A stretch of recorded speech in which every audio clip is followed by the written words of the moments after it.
بصوا انا عايزه بس اقول كلمتين. انا بغير ان انا اطلع بره لاي حاجه بجد، بس كميه هجوم في الكومنتات غير طبيعيه. اول حاجه دي نهال موجوده. بس يا جماعه انا عايزه اقول لكم، انا شفت على الطبيعه الميك اب بتاع علاء، والميك اب تحفه جدا.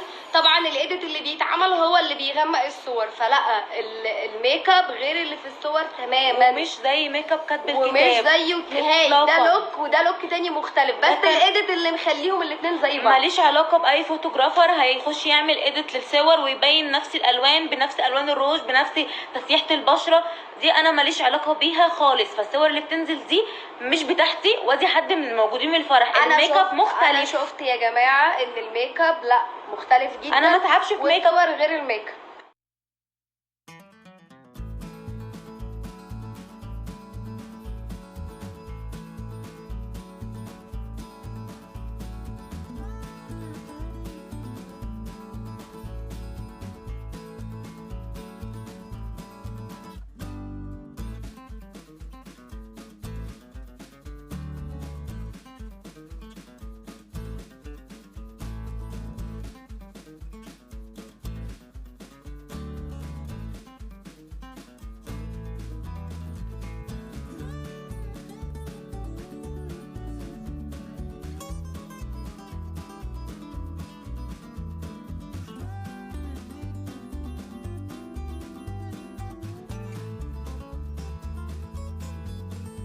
بصوا بقى يا جماعه الحلاوه دي، بصوا والله من غير اي فلتر فعلا. بصوا جميل جدا، واللوك تحفه قوي بجد. انا اول مره اعمل الالوانات الجميله دي.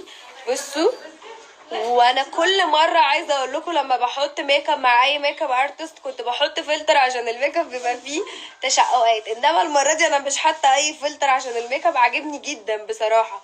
اللوك تحفه، وهي بنوته شاطره جدا وجميله جدا ومطلعاني قمر بصراحه.